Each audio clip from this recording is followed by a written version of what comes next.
Welcome to the Silicon Slopes podcast. My name is Ryan Boswell, joined today by Will Debord. Will, how you doing? Good. How's it going, everybody? Thank you for having me on. Yeah, it's great. So just a little background. Will is the managing director for SneakerCon, one of the founding members.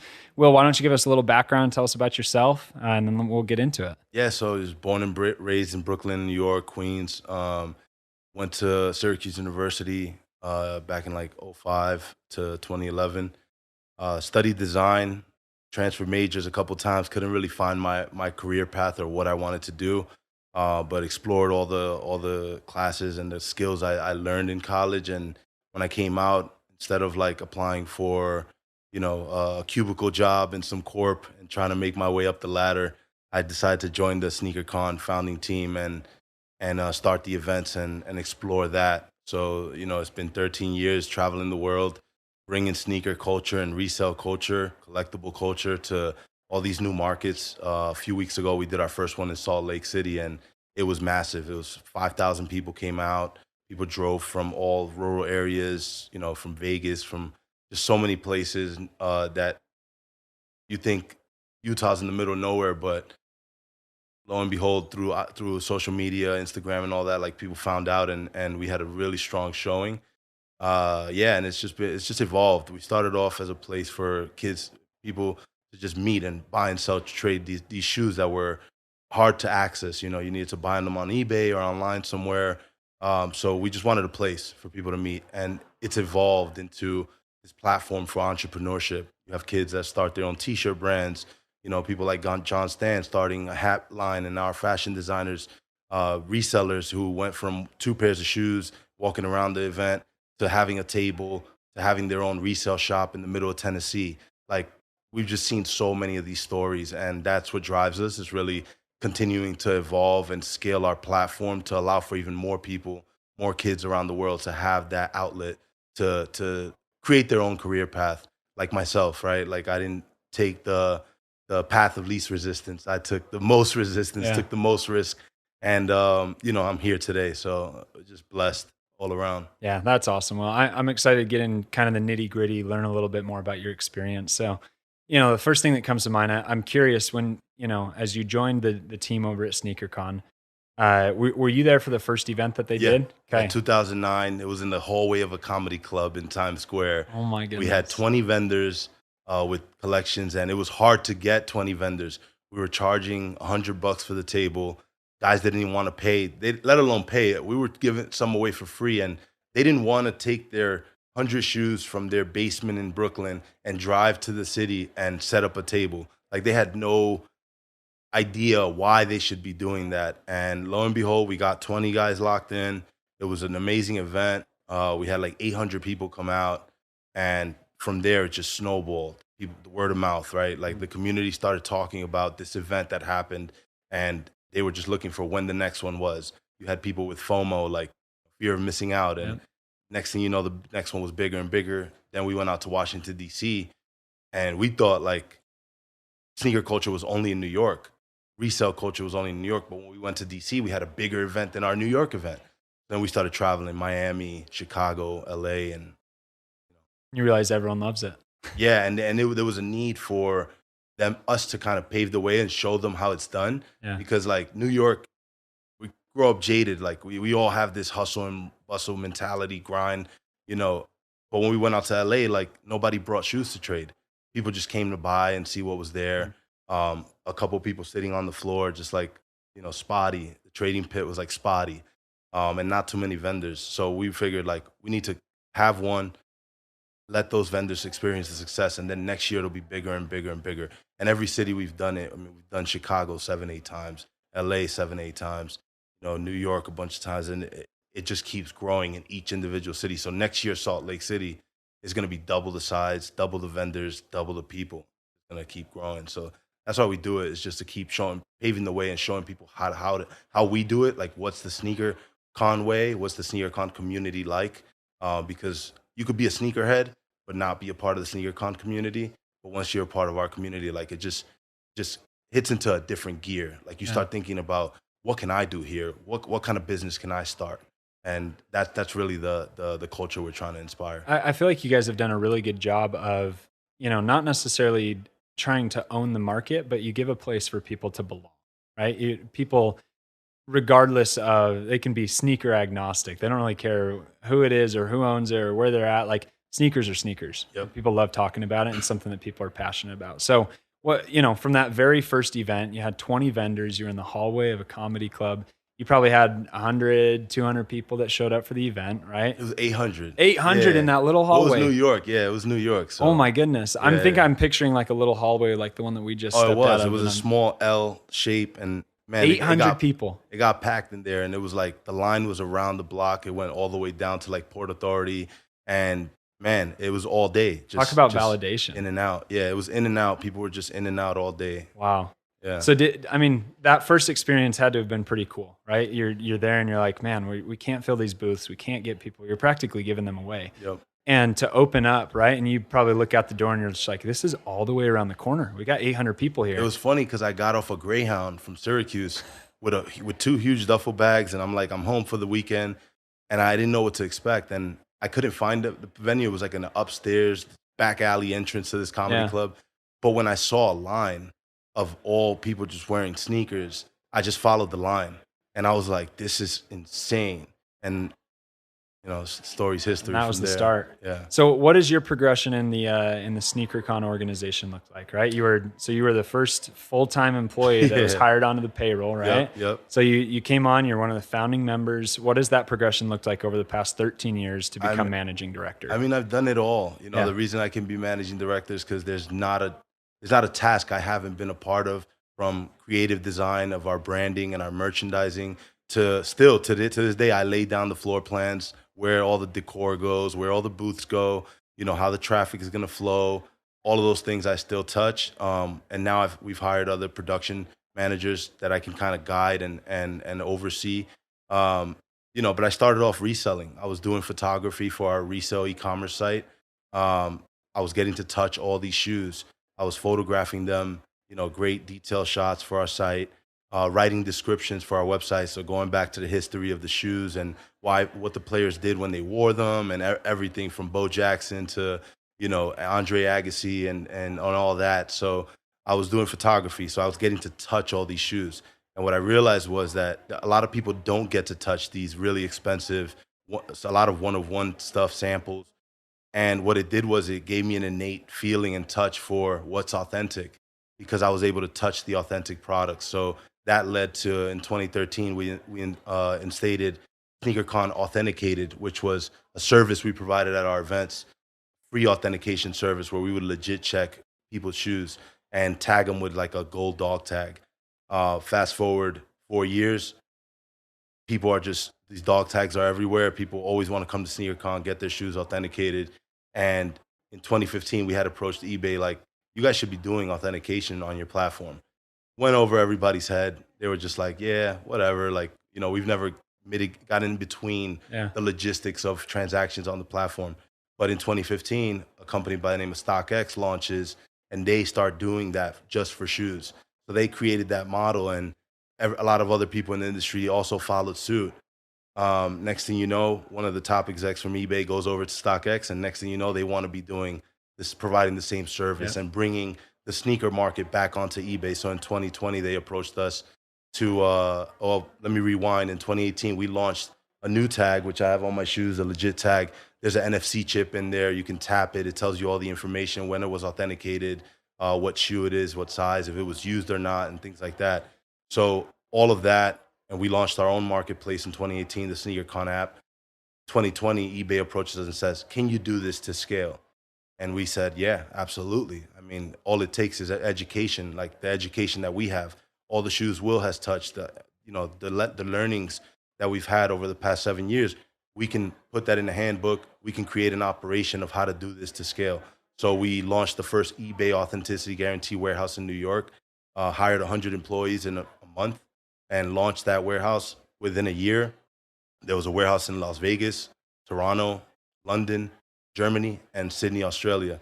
And last year, they acquired the entire operation from us, and now they're running it. They've authenticated over 2 million pairs on the platform. And our SneakerCon legit tag is now the eBay authenticity guarantee tag. They own that, and they've distributed over 2 million of our tags Wow. across their platform. And they're providing an amazing service for free to all the users who trade sneakers on their platform.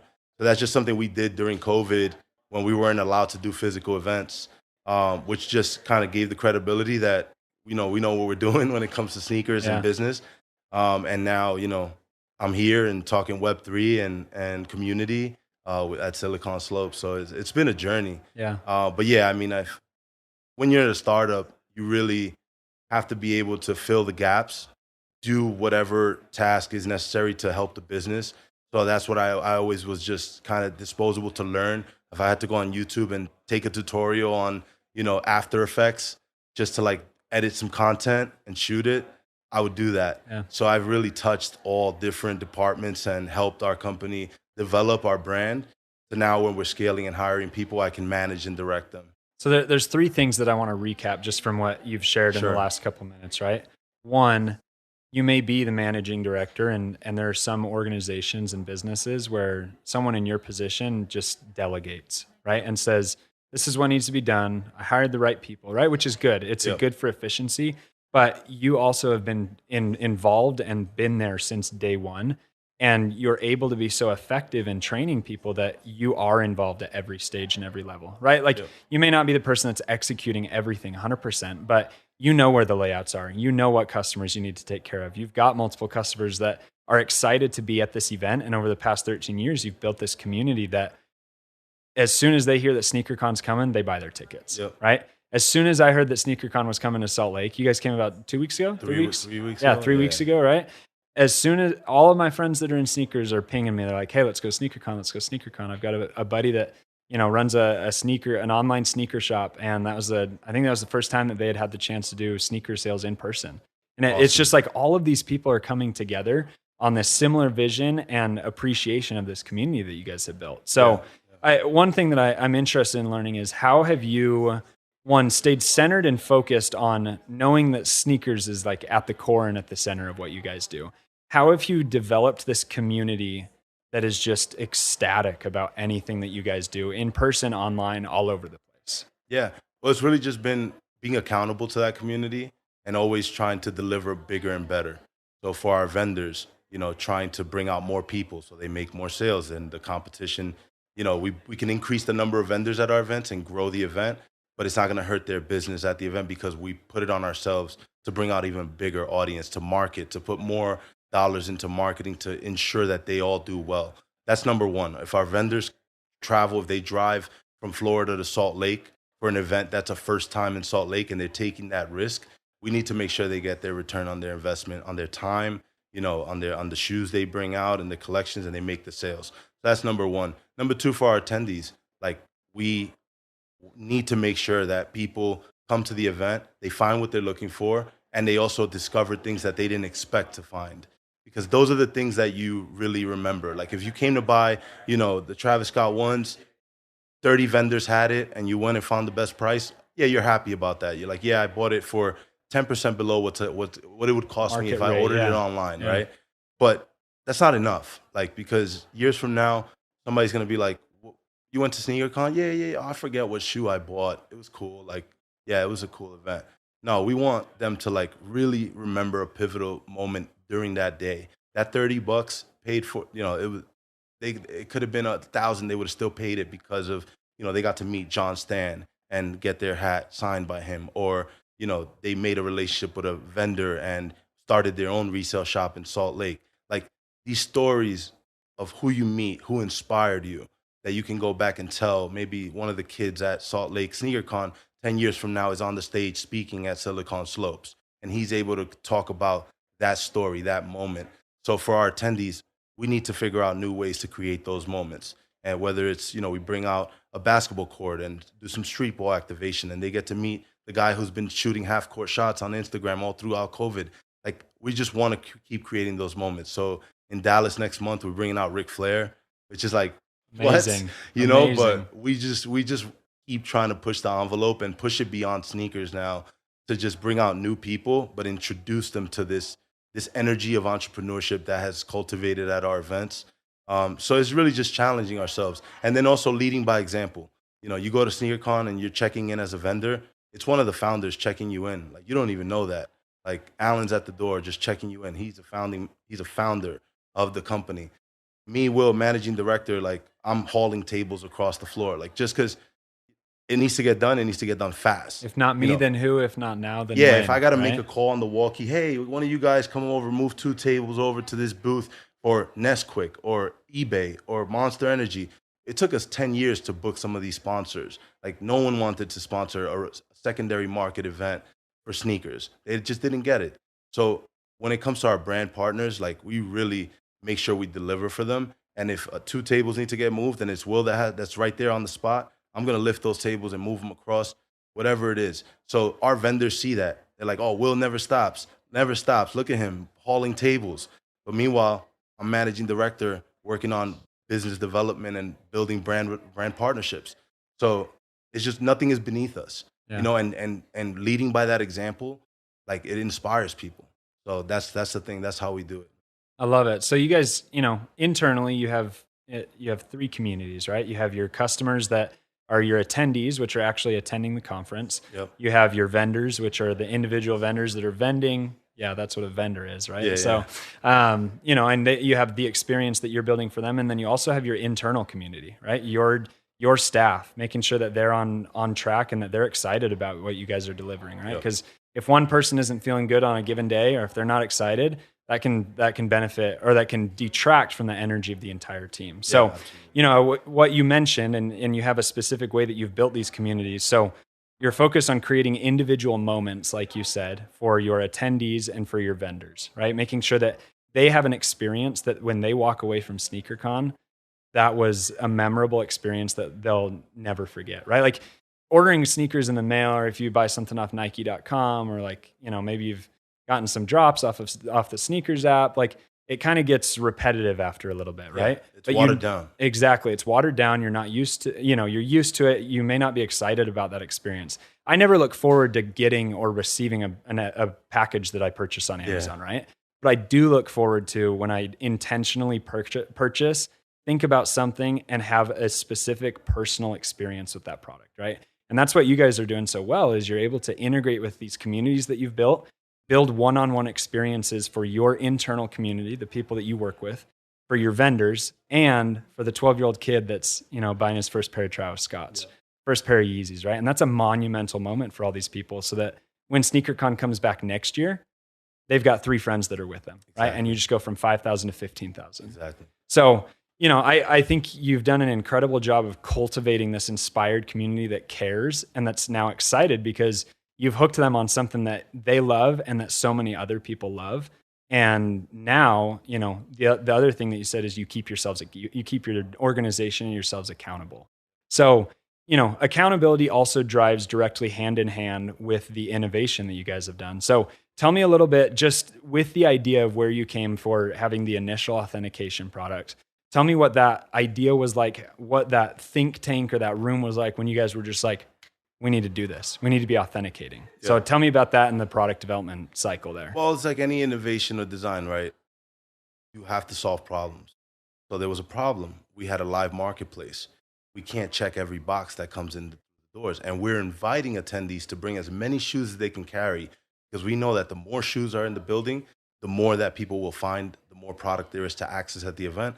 So we don't limit. Like, as long as you can carry it, we don't want like people pushing carts and tripping over them, and it's safety issues. But if you can carry a stack that's 20 high and not fall, we invite it. So that's the one thing. So we couldn't police, people getting scammed at the events, and we still to this day we can't check every box that's in the building. But what we can do is offer free services and keep scaling that service. So for example, when we first started, it was one authenticator at a little table with a backdrop, and we were tagging the shoes and authenticating. Mm-hmm. Now we partner with eBay. They bring out 6 to 8 authenticators every event. You don't wait. You could do your whole collection, or 2 shoes or 3 shoes. So it's just scaling that to continue providing the service at the level that it needs to be, so that no one gets scammed at our shows, right? So it was really that problem and solving it by providing a free service. And then from there, it was just learning. The more shoes we touched, the more people's stories we heard. Hey, I bought this on this platform or that platform, or I met a guy, at Starbucks, and he ran off, and I got this fake shoe. Um, all those stories gave us the leadway to the solutions that needed to happen. Then you had, other entities started putting tags on shoes too, like the StockX's of the world. Yep. Started putting this plastic tag with their logo, but there was nothing to that tag. I could go and produce those tags on Alibaba. There's really nothing there. It's just them saying this came through our warehouse. But now you got the fake manufacturers making shoes that come already with With the tags with that on it. tag on it. So the SneakerCon dog tag alone was just like a really kind of bulky thing that we attached the wire, then broke the joint. So you couldn't really, you need a wire cutter to cut it off and put it on another shoe. And you need to do that the day of the event. But once people left with at the event, they could do that and put it on a shoe. So we are like, there's a lot of problems to solve. How do we make it tamper proof, tamper evident? How do we make it secure? So that's when we went into NFC technology, put an NFC chip in it. It's the NFC chip is not just a random NFC chip we're ordering, from Asia. It's double encoded. So like, even if somebody made a fake chip and it led to a site that looked like the SneakerCon site, if you couldn't scan it from our iOS app, if you scanned it with our iOS app, which was the app to scan it from, it wouldn't lead to that site. So there was like software security, and then also the hardware security on our tag. And that's what, eBay was so bought in on, was just the security aspect, and also the wire. Not easy to produce. It was like a twined sort of alloy, with a custom rubber mold on it, that if you cut it, like, you just couldn't retie it. It would be tamper evident. So you would Yeah. know that somebody cut it and is trying to put it on another shoe. So there was a way of like seamlessly attaching it and winding it up. I mean, it was a product. It wasn't just like a hang tag that had our logo. It was a product we designed. There was a lot of thought process and versions and drafts of it and molds that we made, to the point where we made factory tooling to create these tags. It wasn't just a generic hang tag. So yeah, I mean, it was a journey just in product development and industrial design to create something that would change, the way shoes were verified. And then now you got Web3, blockchain, and NFTs to add to that Right. technology. The future's bright for when it comes to authentication. Yeah, no, absolutely. I think, there's the actual verification aspect that comes with the service that you guys created, right? You saw a problem, you needed to solve it, and then you've innovated on top of it. The thing that I'm so interested in, right? Like card grading, for example, sports cards Yep. or Pokemon cards, right? We see AGS, who's a new grading company who does robo grading, right? They've got these scans of cards that they know what a perfect 10 or a 9 or an 8 or a 7 looks like.